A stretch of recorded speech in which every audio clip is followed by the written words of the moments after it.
Kasayan, wala ka bang mabili na brake pump ng Rusi Wave Style 110? Ito siya kasayan, no? Yung pinaka brake pump niya. Kasi kasayan, pag ginamitan mo siya ng pang XRM,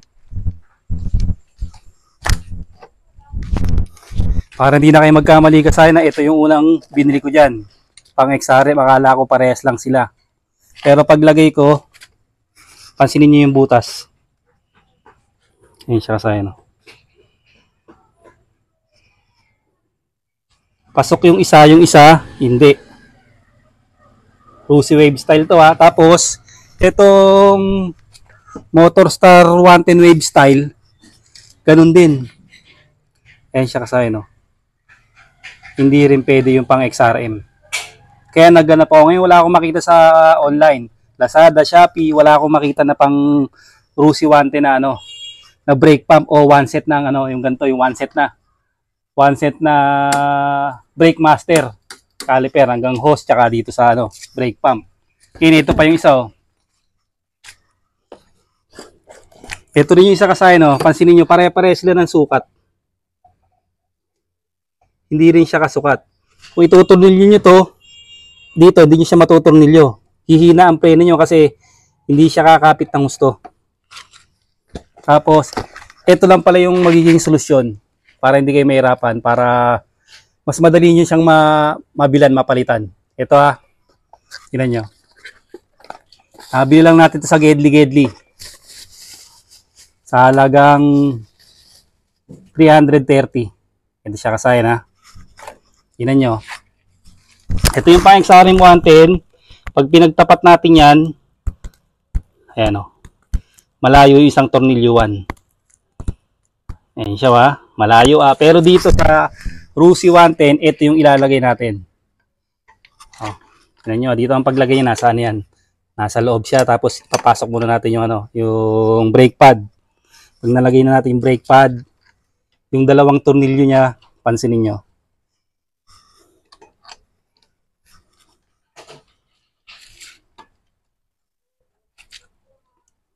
Ayan yung dalawang tornilyo ha.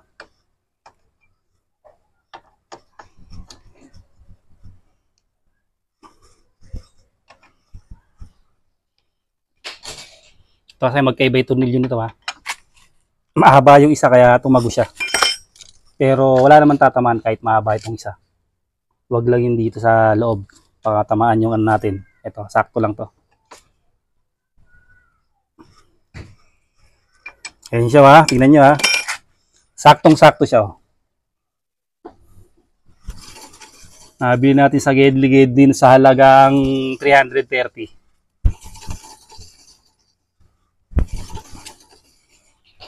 Yan.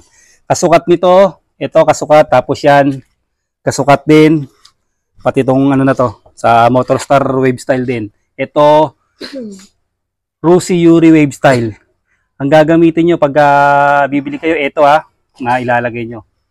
Okay, ilalagay natin to ng ano, ng fluid. Pag nalagyan ko na ng fluid, para makita nyo kung talagang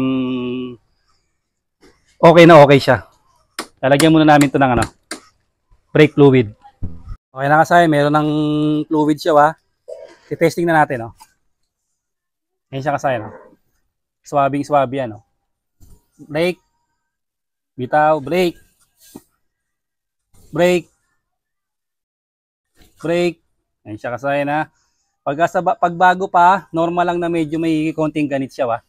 Pero pagka kumaskas na yan, nagamit nyo na, ano na yan, magiging freewheeling na siya. Saktong-sakto to. Brake. Ito yung ano, ito. Testing din natin. Doon ka sa harap para makita nila pagpipreno.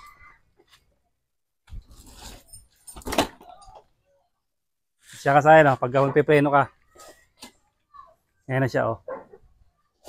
Kahit konting-konti lang yan. Swabing-swabe na yan. Talagang ano na yan. Napakalakas na ng ano yan, ng preno. Tapos, ito yon yung ano nyo. Sa Gedli, 330 siya. Ito yun na, pang ano to. Ayan. Yung model niya, pang Wave 125. Ito yung gagamitin nyo para plug and play. Hindi na kayo magbabracket o magpapa-welding para madiskartehan yung yung brake pump niya, yung ganito niya. Hanggang dito na lang mga kasayan. Salamat sa panunod.